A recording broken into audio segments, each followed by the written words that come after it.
Hey guys, तो स्वागत है आपका इस चैनल में। और आज का वीडियो बहुत महत्वपूर्ण होने वाला है आप सबके लिए, खास करके उनके लिए जो इस साल अपना एडमिशन ले चुके हैं अपने रिस्पेक्टिव कॉलेजेस में। तो जो बच्चे इस साल अपना एग्ज़ाम देने वाले हैं 2022 में, तो उनके लिए बहुत सारी यार शुभकामनाएं।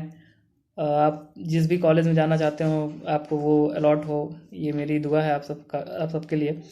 तो आते हैं अपने टॉपिक पे। आज का जो टॉपिक होने वाला है वो इस साल जो एडमिशन लिया है बच्चों ने उनके ऊपर होने वाला है।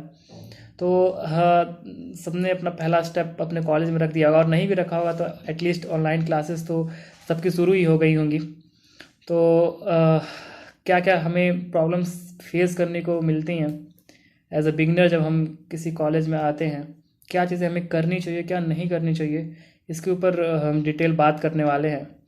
तो यार सबसे पहले आती हैं प्रॉब्लम्स ही भर भर के होती हैं सबके ज़िंदगी में। यार हम सोचते हैं कि वो बहुत अच्छे से अपनी ज़िंदगी काट रहा है, मेरे साथ ही बहुत सारी प्रॉब्लम्स है, तो ऐसा नहीं होता यार।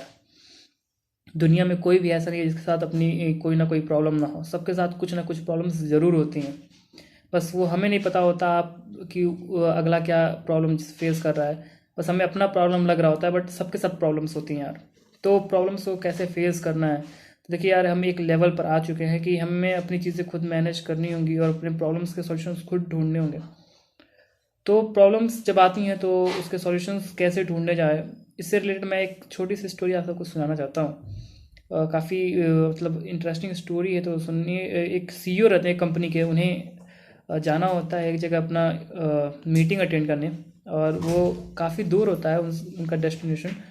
और वो जिस रास्ते से जा रहे होते हैं वो थोड़ी जंगल भरा रास्ता होता है, और जंगल में एक नदी भी बह रही होती है, उसके ऊपर एक ब्रिज होता है। तो उसी रास्ते होकर उन्हें जाना होता है। तो जंगल में ऊबड़ खाबड़ रास्ते वो जा रहे होते हैं, तो उनके टायर में पंचर आ जाती है, और वो लेकिन उन्हें पता नहीं चलता। जब वो ब्रिज पर पहुंचते हैं, थोड़ा सरफेस स्मूथ होता है, तो उन्हें ऐसा महसूस होता है कि शायद उनकी टायर पंचर हो चुकी है। तो वो उतरते हैं और अपने टायर में पंचर लगा रहे होते हैं। तो उसी समय जब वो अपने नट को फिर से कसते रहे होते हैं, उस समय उनके पैर से लग के उनके नट्स और बोल्ट्स ब्रिज से नीचे गिर जाते हैं नदी में, और वो बहुत परेशान होते हैं, गुस्सा होते हैं, और अपने पीओ को तुरंत फ़ोन करके डांटने लगते हैं कि कैसे जगह तुमने मीटिंग अटेंड करा दी मेरी, ऐसे जगह और ऐसे टाइम पे करा दिया, कि मैं अब यहाँ से आऊँ कैसे। बहुत चिल्लाते हैं। फिर उनके फ़ोन का नेटवर्क भी चला तो वो और परेशान हो जाते हैं, और अब इधर उधर पैर मारने लगते हैं। तो उनको एक किसान जो फार्मर जो अपने खेत से घर जा रहा होता है उन्हें देखता है, और उनके पास आता है, बोलता है कि आपकी क्या समस्या है, क्या मैं आपको हेल्प कर सकता हूँ। तो थोड़े गुस्से में इरिटेशन के साथ बोलते हैं कि अरे नहीं, मैं इतना पढ़ा लिखा हो कि अपना प्रॉब्लम नहीं सॉल्व कर पा रहा हूँ, तुम मेरी प्रॉब्लम्स की सॉल्यूशन कैसे बताओगे, मेरे प्रॉब्लम का सॉल्यूशन कैसे दोगे तुम। तो वो फिर भी मरता क्या ना करता, उन्हें और कोई चाह रहा है, तो फिर वो बोलते हैं कि मैं पंचर लगा रहा था, और अचानक से जब मैं इसे कसने वाला था ये नट्स और बोल्ट्स गिर गए। तो फार्मर थोड़ी देर सोचता है और बोलता है कि आप एक काम करिए, बाकी जो 3 टायर बचे हुए हैं, उनके एक एक नट्स निकालिए और इसमें फिट कर दीजिए, और बाद में आप मैकेनिक्स के यहाँ बाकी चीज़ें लगवा लीजिए, बाकी नट्स लगवा लीजिएगा। तुरंत क्लिक करता है उस सीईओ को, और वो मतलब अंदर से गला नहीं, मतलब उनके एक तरह से सॉरी भी फील कर रहे होते हैं। और फिर उनसे पूछते हैं फार्मर से कि मैं इतनी देर से ये चीज़ नहीं सोच पाया, आपने इतनी जल्दी ये बात कैसे सोच ली। तो फार्मर कहते हैं कि देखिए, मैं आप इतना पढ़ा लिखा तो नहीं हूँ, लेकिन बस इतना कहूँगा कि जिस समय आप अपने प्रॉब्लम्स के बारे में सोच रहे थे कि मैं समय पे जा नहीं पाऊँगा तो मेरी मीटिंग्स छूट जाएंगी, मेरा बहुत लॉस हो जाएगा, उसी समय मैं इस प्रॉब्लम के सॉल्यूशन के बारे में सोच रहा था। तो यार सेम हमारे साथ भी ऐसा होता है। मोरल ऑफ द स्टोरी ये है यार कि हमारे साथ जब प्रॉब्लम्स आती हैं तो हम प्रॉब्लम के बारे में इतना सोचने लगते हैं, उसके कॉन्सिक्वेंस, उसकी वजह से क्या क्या हमारे साथ दिक्कतें आ जाएंगी बाद में। हम इतना सोचने लग जाते हैं ना यार कि हमें उसका सॉल्यूशन क्या है इस पे मेरा हम लोग का ध्यान ही नहीं जाता है। तो सबसे पहले यही करना है यार कि हमारे सामने जब भी कोई प्रॉब्लम आए तो सबसे पहले हमें उसके सॉल्यूशन के बारे में सोचना है, ना कि प्रॉब्लम के बारे में। एक बार प्रॉब्लम एनालाइज कर लिया कि क्या प्रॉब्लम है, बस छोड़ दो उसके बारे में सोचना, अब उसके सॉल्यूशन के बारे में सोचो। और यार जब सोचना शुरू करोगे ना, एक नहीं 10 सॉल्यूशन तुम्हारे सामने पटक के आएंगी, और तुम्हें जो उसमें से बेस्ट सॉल्यूशन लगे उसको अप्लाई करो ज़िंदगी में। तो सॉल्यूशन प्रॉब्लम्स के साथ डील करने का ये बहुत ही अच्छा तरीका है कि प्रॉब्लम्स के साथ ना होकर के उसके सॉल्यूशन के बारे में सोचना चाहिए। ठीक है, तो ये एक टेक्निक काफ़ी काम आएगी आप सबको। तो आगे बढ़ते हैं। अब हम बात करते हैं एक बहुत ही इम्पॉर्टेंट एक्सपेक्ट, जो कि हम कॉलेज पे आते हैं, तो वो है रिलेशनशिप। तो यार हमें मतलब हमारे फ्रेंड्स या फिर हम खुद अपने आप को एक सांत्वना देते आते हैं कि पढ़ाई अच्छे से कर ली 12th तक, फिर उसके बाद से कॉलेज में जाएंगे, मज़े करेंगे, फिर रिलेशनशिप्स बनाएंगे।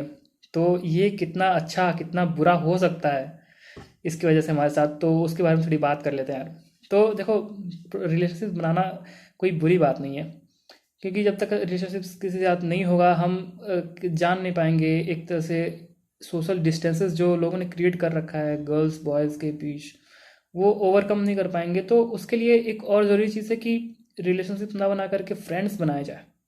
अब क्या डिफरेंस है फ्रेंड्स और रिलेशनशिप्स? तो फ्रेंड्स मतलब क्या यार, कि आप कोई भी अपना सुख दुख बांट, कुछ कहना चाह रहे हो, प्रॉब्लम में हो, किसी के साथ शेयर कर सकते हो। वो मेल फ्रेंड्स भी हो सकते हैं आपके, और फीमेल फ्रेंड भी आप बना सकते हैं। लेकिन किसी लड़के के साथ रिलेशनशिप बना, किसी लड़के के साथ रिलेशनशिप बनाना बहुत घातक हो सकता है, खास करके आप, क्योंकि यार आप आए क्यों हो कॉलेज में? एक सपना लेकर के आओ यार, कि मुझे एक इतना पैकेज चाहिए, ठीक है, मुझे इतने का पैकेज चाहिए, या फिर मुझे ये गेट क्वालिफाई करना है, या फिर मुझे एक स्टार्टअप करना है। तो कुछ चीज़ें होनी चाहिए, कुछ डिफरेंस, कुछ गैप होनी चाहिए, जिसकी वजह से अड़चन ना बनने पाए। कोई भी चीज़ आपके इस मुकाम तक आपको पहुंचने में अड़चन ना बनने पाए। तो इसलिए यार फिर इन सब चीज़ों से थोड़ा दूर रहना पड़ेगा हमें, और ख़ास करके शुरुआत के दिनों में तो और भी ज़्यादा, क्योंकि एक बार जब आदतें ख़राब होने लग जाती हैं तो फिर हम उस पर कंट्रोल अपना खो देते हैं। इनवॉलेंट्री हो जाती हैं सारी चीज़ें, और हम उस पर अपना खासा कंट्रोल नहीं दिखा पाते हैं। तो रिलेशनशिप्स शुरुआत में तो बिल्कुल मैं प्रीफर नहीं कर सकता। और यार जो समय आप रिलेशनशिप पे देना चाहते हो, वो समय अगर आप खुद पे देंगे, आप खुद को एक्सप्लोर करने पे देंगे, तो शायद और बेहतर आपके अंदर से निकल के आएगा। आप अभी खुद को ही नहीं जानते हैं यार, रियलिटी तो यही है। आप खुद को नहीं जानते हैं। जस्ट एक बार stand in front of mirror and ask to yourself कि how much do you know about yourself. और पूछो खुद से, तुम आप अपने बारे में क्या जानते हो? आपको जवाब आएगा कि 2-4 लाइन के अलावा आप कुछ बोल ही नहीं पाएंगे अपने बारे में खुद।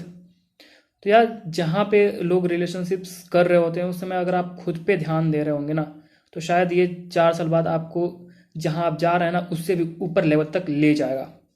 तो मेरी रिलेशनशिप्स पे यही एडवाइस है कि फ्रेंड्स बनाइए, कॉमन फ्रेंड्स बनाइए, फीमेल फ्रेंड्स मेल फ्रेंड्स वो मैटर नहीं करता, बट वो एक लिमिट एक दायरा ज़रूर होना चाहिए, ठीक है, ताकि आप सोशल डिस्टेंस जो क्रिएट है उनको आप ओवरकम कर सके। बट उसके साथ उसके आड़ में कुछ और एक्स्ट्रा अपने आप को थोड़ा कंफर्ट देने के, थोड़े मज़े के लिए आप, फिर वो सब बर्बाद हो जाएगा। का चीज़ जो आपने प्लानिंग कर रखी है ना, वो काम नहीं आएगा, ठीक है। तो ये हो गया रिलेशनशिप्स। तो हम थर्ड एस्पेक्ट बढ़ते हैं कि हमें शुरुआत के 2 साल क्या करने चाहिए। देखो यार, सबका सपना होता है प्लेसमेंट लेने, सब आए हैं यार, अच्छा नौकरी पाना, अच्छा जॉब, अच्छा सैलरी पाना, यार सबका चाह होता है। और उसके चाह में आते ही यार बच्चे, मैंने बहुत बार देखा यार, जैसे ही कॉलेज में एंटर हुआ, प्लेसमेंट प्लेसमेंट प्लेसमेंट के बारे में सोच सोच के वो मतलब इतना परेशान हुए रहते हैं कि मेरा प्लेसमेंट लगेगा नहीं लगेगा। 4 साल बाद यार कौन देखा है? 4 साल बाद क्या हो जाएगा किसी ने नहीं देखा है। और 4 साल बाद तुम्हें कहाँ खड़ा होना है तुम्हें अभी खुद नहीं पता है यार, रियलिटी तो ये है। 4 साल बाद हमें कहाँ खड़ा होना है, किस जगह पे जाना है, प्लेसमेंट की तो बात ही छोड़ दो, किस जगह पे खड़ा होना है, किस तरफ बढ़ना है, ये हमें पता ही नहीं है। तो उसके लिए ज़रूरी क्या है? पहला साल और थोड़ा सा दूसरा साल भी, थोड़ा सा इसलिए क्योंकि आप पूरा 2 साल तो नहीं ले सकते, बट पहला साल खास करके आपको अपने ऊपर काम करना होगा। आप अपने आप को तलाशना होगा यार, खुद में से ढूंढ के निकालना पड़ेगा, ताकि 4 साल बाद जहाँ अपने आप को आप देखना चाहते हैं वहाँ पे आपका कौन सा रूप खड़ा होगा, ठीक है। इंसान के बहुत से रूप हैं यार, उसमें से सबसे अच्छा वाला रूप आपको अपने आप में से ढूंढना होगा, जो या सिर्फ पैसे कमाने के लिए, प्लेसमेंट के लिए नहीं कोई इंसान यहाँ पे सीख रहा है कुछ भी। उसके साथ बहुत से सोशल कॉजेज जुड़े हुए हैं। तो 4 साल बाद अपने आप को कहाँ पर देखते हैं ये आप भी तय करेंगे, और ये तय करने के लिए आपको ये 2 साल अपने ऊपर काम करना ही पड़ेगा। तो ये 2 साल अपने ऊपर काम करिए, और फिर हम चलते हैं प्लेसमेंट की बात। तो हम अब उतना नहीं करेंगे क्योंकि ऑलरेडी बात कर चुके हैं। बट देखो यार, अभी रिसेंटली अभी आईआईटी बॉम्बे, खड़गपुर, दिल्ली 2-2 करोड़ उससे भी हाई हाई पैकेजेस पर लोग गए हुए हैं। तो सपने सब देखते हैं यार कि मेरा भी शायद एक दिन इतना पैकेज लगेगा, हम भी किसी आईआईटी जैसा ही पैकेज निकाल पाएंगे। और ये नामुमकिन भी नहीं है, ऐसा मतलब सोचना भी गलत नहीं है। लेकिन एक एक हायरार्की होती है ना, जैसे आईआईटीज एनआईटीज की थोड़े अच्छे लेवल हैं तो वहाँ के बच्चे एक टफ कंपटीशन में, या फिर ऐसा कह लो कि बेटर माइंड्स के बीच रहते हैं, तो उनका लेवल भी उस तरह से हाई हो गया रहता है और वो प्रॉब्लम को फेस करने का तरीका उसी हिसाब से डेवलप कर लेते हैं, नई चीज़ें इनोवेट करने के तरीके डेवलप कर लेते हैं, इसलिए वो इतना अच्छा पैकेज पाते हैं। ऐसा नहीं है कि वहाँ बहुत रट रट के पढ़ाया जाता, बहुत टीचर्स खूब अटेंटिवली क्लास में पढ़ाते हैं, ऐसा कुछ नहीं होता। वहाँ भी सेम आपके कॉलेजेस जैसे ही कहानियाँ हैं, ठीक है, आईआईटीज़ में, लेकिन वहाँ पे बच्चे ऑलरेडी उनको एक तरह से क्लियर हो गया तो उन्हें करना क्या है, और उनको एडवाइस देने के लिए उनके सीनियर्स होते हैं ना, उनको अच्छे से गाइड करते हैं। तो आप सीनियर से इंटरेक्शन भी करिए, सिर्फ प्लेसमेंट पाना ही आपका दायित्व नहीं होना चाहिए, ठीक है। तो स्टार्टअप के बारे में थोड़ी बात कर लें, तो स्टार्टअप भी बहुत ज़रूरी है यार, क्योंकि सब जॉब लेने ही जाएंगे तो जॉब देगा कौन, ठीक है। तो उसके लिए स्टार्टअप भी बहुत ज़रूरी है, ये सिर्फ सीनियर जूनियर इंटरेक्शन से ही पॉसिबल है, और आप खुद पे काम करेंगे तो आप स्टार्टअप करने भी आराम से चले जाएंगे, ठीक है, उस फील्ड में भी आप चले जाएंगे। और अगर आपके अंदर कोई निगेटिविटी भी आ रही है ना, तो यार पहले उसको आने दो, ऐसे ऐसे रेसिस्ट मत करो, उसको आने दो, फिर फिल्टर करो उसको, क्या मेरे लिए सही है, क्या मेरे लिए बहुत सही है, या फिर बहुत गलत है, फिर उसको फिल्टर करो, फिर उसको जाने दो। तो ये पूरा मंत्र है यार, कंक्लूजन यही है कि फर्स्ट ईयर में आने के बाद खुद के ऊपर काम करो, रिलेशनशिप से जो एक तरह से जो आप समझ रहे हैं उस तरह के रिलेशनशिप थोड़ा दूर रहो, फ्रेंडशिप मेंटेन करो, और 2 साल खुद पे काम करो। प्लेसमेंट के बारे में अभी मत सोचो यार, बहुत समय है, 4 साल एक्सप्लोर करो खुद को, ठीक है। और स्टार्टअप के बारे में थोड़ी आइडियाज़ इकट्ठे करो, और फिर कोडिंग वगैरह सीख लो, कोडिंग तो बहुत ज़रूरी है। तो इसी के साथ मैं विराम देना चाहूँगा अपने शब्दों को। शायद आपको वीडियो अच्छी लगी है, और अच्छी लगी हो तो इसको लाइक करिए और अपने फ्रेंड्स के साथ शेयर करिए। तो बाय बाय, मिलते हैं फिर नेक्स्ट वीडियो में।